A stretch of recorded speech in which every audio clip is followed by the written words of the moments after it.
Good evening once again. आज एक नए टॉपिक के साथ। आज मैंने देख सोचा कि एक मूवी डिस्कस किया जाए। रिव्यू तो नहीं दे सकते बिकॉज मूवी कब की रिलीज हो चुकी है, और उसको मेरे ख्याल से ऑस्कर एक उनके एक्टर को किसी ऑस्कर मिला था सपोर्टिंग एक्टर के लिए। मूवी का नाम है माइकल क्लेटन। जॉर्ज क्लूनी की मूवी है। और भारत में जॉर्ज क्लूनी मुझे नहीं पता कितना कितने मतलब पॉपुलैरिटी में कितने हैं। लेकिन आप कह सकते हो कि यूएस एंड यूके में George Clooney is very popular. George Clooney आप एक कह सकते हो कि he came out with this grey hair, मतलब अ, जिसे हम बाल पक जाते हैं जैसे कहते हैं। अ, और एक्चुअली जॉर्ज क्लूनी यूरोपियन होने के बावजूद भी उनके बालों का कलर काला है। और शायद काला ही है, हम जो पिक्चर पे दिखता है वैसे ही कह सकता हूँ मैं। लेकिन उनके बाल ग्रे हो गए। एंड ही और उसने कभी भी अपने बालों का कलर नहीं किया, या जेट ब्लैक देखने के लिए या ब्लॉन्ड, ऐसी कोई एक्टिंग ही नहीं। काफ़ी नेचुरल एक्टिंग करते थे। और मेरे ख्याल से ये माइकल क्लेटन मूवी मैंने बहुत बार देखी। मैं आपको बताऊंगा नहीं कितने बार देखी है। कम से कम 1 साल देखी मैंने मूवी, क्योंकि क्या करता था मैं, मेरे पास उसकी कैसेट थी। तो मैं काम करता था, काम के बाजू में लगा लेता था मूवी। मूवी चालू रहती थी। शायद मैं देखता भी नहीं था उसको, मतलब डायलॉग सुनता था, कभी कुछ कोई शॉट देख ले तो। 1 साल तक मैं वही करता था काम, और काम का मुझे बोर न, पढ़ाई होती थोड़ी बहुत इधर उधर करता था मैं, तो सब चलता। तो क्या है इस मूवी में, मतलब इतना क्या है कि मतलब पर्सन, आप 1 साल देख सकते हो पिक्चर को। और 1 साल में कितने बार देखा मैंने पता नहीं, 300 बार। बट पूरा नहीं देखा था, मतलब लाइक अभी काम हो गया, आधा घंटा 15 मिनट इंट्रोड्यूस कर लिया, उसका म्यूजिक देखा, थोड़ा सा ये देखा, पार्ट देखा, मूव चला गया। इस मूवी में एक एक थीम है। Theme is of a middle aged man, जिसका कि डिवोर्स हो चुका है, जो कि कहना तो नहीं चाहिए, वेस्ट में कॉमन है। आजकल भारत कॉपी कर रहा है उनकी हर चीज़ की। बट अनफॉर्चुनेटली वहाँ पे स्ट्रक्चर है ऐसा कि हो जाता है। और आजकल हमारा भी स्ट्रक्चर वैसे ही कुछ हो रहा है। एनीवेज, तो वो जो मूवी है उस एक 40 प्लस यंगिश प्रोफेशनल लीगल प्रोफेशन में काम करने वाले आदमी की एक कहानी है। और वो अपनी लाइफ कैसे जीता है विथ हिज फैमिली। हाँ, मतलब उसकी उसकी एक फैमिली दिखाई है, उसके डैड रहते हैं, भाई रहते हैं दो। और वो कैसे एक टिपिकल मिडिल क्लास, भारत में भी ऐसे ही करते हैं, लेकिन मतलब जॉब लगने के बाद हर कोई सोचता है कि यार मैं कोई एक बिजनेस डाल दूँ। हालांकि मतलब बहुत, अभी मैं बोल नहीं सकता इस चीज़ को कि सक्सेसफुल कितने होते हैं नहीं होते। बट ये बहुत डिफिकल्ट सिचुएशन होती है जहाँ पे आप जॉब कर रहे हो और अब बिजनेस लगाते हो आपके दोस्त के साथ, आपके भाई के साथ। एंड हो जाता है कभी कभार बिजनेस सक्सेसफुल हो जाता है, ऐसा नहीं। कभी कभार आपका बिजनेस आपसे छूट भी जाता है, गलतियां भी होती है, और मतलब बहुत सारी चीज़ें हो सकती है उसमें। तो इट्स अ वेरी क्या कहते हैं उसको, डायनामिक सिचुएशन।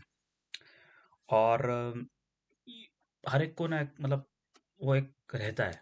तो वो उस चीज़ को ना काफ़ी बेहतरीन तरीके से पकड़ा है कि बंदा लॉयर रहता है, और फिर भी उसको बिजनेस वगैरह करने का मतलब शौक रहता है, और वो उस पे ही मतलब रिस्क ले लेता है बिजनेस का। और तो क्या होता है मैं नहीं बताऊंगा आपको, क्योंकि आपको पिक्चर देखनी है।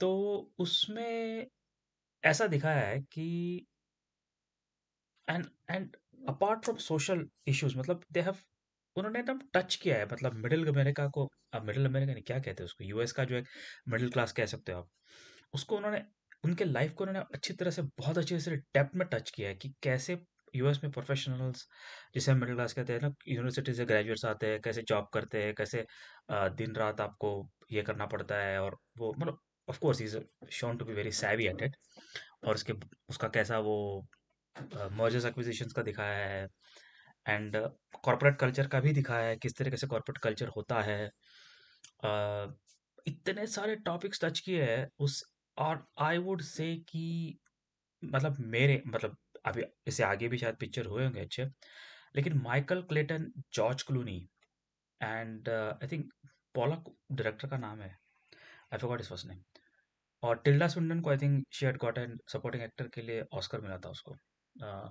उसका जो एक रोल है, वो जो जो स्क्रिप्ट लिखी गई है, that's unbelievably amazing script.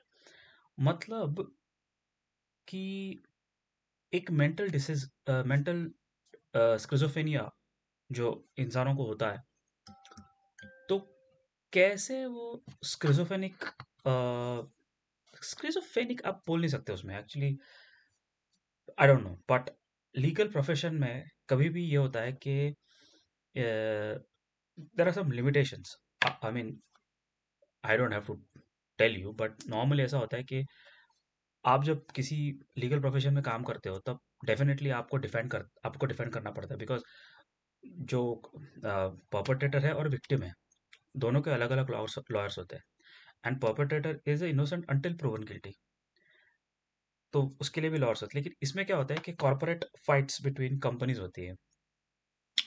Apparently companies accused of poisoning, कुछ केमिकल स्पिल होता है, और उसमें जो लोग रहते हैं वो कंप्लेन करते रहते हैं, तो उनके बीच में वो चलता रहता है, एंड ही स्विचेस साइड, ये जो एक बंदा रहता है उसमें, और वो कर ही नहीं सकता वैसे। दैट इज नॉट लीगली, मतलब उसका क्या लीगल रिपरकशंस होते हैं पता नहीं, I don't know, that is not shown, but they have handle that issue where एक बंदे का, आप कह सकते हैं कि अ, न, आप कह सकते हैं जमीर जाग गया। मेरे हिसाब से उसका जमीर नहीं जागता, but he gets a bit disturbed, and उसके वजह से वो फ्लिप हो जाता है, और he creates a big risk to the case as well as the company for which is fighting for. और फिर वो कंपनी कैसे हैंडल करती है उस चीज़ को, और अपने हीरो माइकल क्लेटन की जो पर्सनल लाइफ होती है वो कैसे इंटरैक्ट करती है। तो एक में आपको उसमें का डायलॉग जो मुझे, मतलब बहुत सारे डायलॉग पसंद आए, उसमें से एक बेस्ट डायलॉग जो मैंने, मुझे लगता है अच्छा हुआ कि वो अपने बेटे को उसके अपने ग्रैंड डैड के घर पे लेके जाते हैं, ग्रैंड डैड का बर्थडे रहता है तो वो लेके जाता है उसको, और वहाँ पे उसका एक चाचा आता है जो कि काफ़ी ड्रंक, मतलब वेस्टेड रहता है बंदा, एंड वो रोता है चाचा उसके सामने, अपने माइकल कटने के सामने, कि यार मैं क्या करूँ तुझे, तेरे से माफ़ी मांगने के लिए, तू मुझे माफ़ कर दे अभी, एंड ही उसको लेके जाता रहता है, वो उसको इग्नोर करता है और लेके जाता है, और अपने बच्चे को क्या समझाता है उनमें, कि तू ये जो देख रहा है ना, उसको टेंशन मत ले, तेरा लाइफ ऐसा नहीं होने वाला है कि ये ना, डायलॉग उसने किया है कि shit falls from the sky, क्या है, तेरा लाइफ ऐसा नहीं होने वाला है, तेरा लाइफ अच्छा होने वाला है, तू इस बारे में टेंशन मत ले तू। तो मुझे वो डायलॉग बहुत पसंद आया, डायलॉग इसीलिए पसंद आया कि हम जब जिंदगी जीते और हम सोचते हैं कि यार, why shit keeps falling on our head, you know आप अपना काम कर रहे हैं, आप काम पे स्ट्रगल कर रहे हैं, I mean sometimes people have very stable jobs, some people don't have stable jobs। West में कॉन्ट्रैक्टिंग का कॉन्सेप्ट है, तो उस कॉन्ट्रैक्टिंग में तो काफ़ी इंस्टेबिलिटी रहती है, चले जाता है जॉब आपका, किसी किसी का तो क्या होता रहता है पता नहीं। तो एक बंदा यहाँ पे स्ट्रगल करता रहता है, ऊपर से घर में वो उस तरीके से स्ट्रगल कर रहा है, ऊपर से मतलब उसका पर्सनल जो लाइफ, डिवोर्स हो चुका है, अकेला रह रहा है, वो जॉब पे जाता है, बेटे को स्कूल में छोड़ता है, because that is the connection he wants to get, but बेटा कब मिलेगा उसको। तो एक्सेस, और फिर उसकी एक्सटेंडेड फैमिली का प्रॉब्लम, ऊपर से फाइनेंशियल प्रॉब्लम्स, क्योंकि जॉब है इसका मतलब पैसे बहुत आते हैं, ये भी गलत बात है।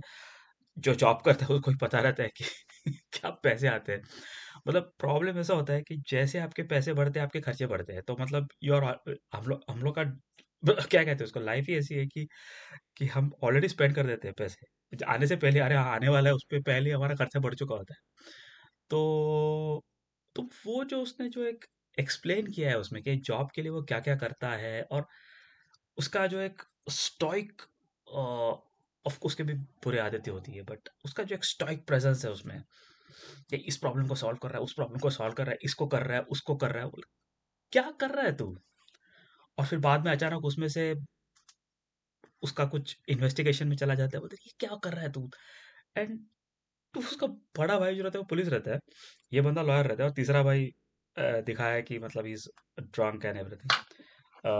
तो आखिर में मतलब मतलब कैसे घूम फिर के उसके फैमिली के अंदर ही वो रहता है, and he is left with nothing basically, कि क्या करूं मैं अभी, क्योंकि मतलब it's just at loss. And इतना बार मैंने वो मूवी देखा हूँ, मैं सोचता हूँ कि ये आखिर करता क्या है।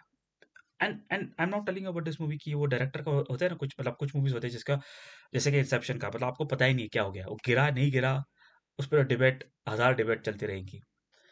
लेकिन इसमें उन्होंने ऐसा नहीं दिखाया है, कि एम्बिग्युइटी नहीं दिखाया, इट इज वेरी क्लियर कि उसने क्या किया है, तो अब वो आगे कैसे जाएगा, तो वो उसमें है। इट्स दैट, तो मैं सोचता हूँ कि हर एक ने ये Michael Clayton movie, George Clooney वाला, प्लीज देखिए।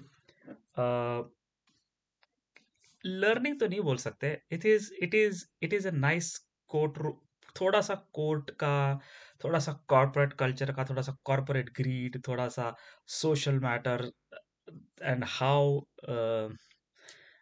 Different people react to a different situation. Masala तो नहीं बोल सकता हूँ। It's a very entertaining movie, आपको ये मूवी देखना बहुत ज़रूरी है। Michael Clayton from George Clooney. Okay, please watch it.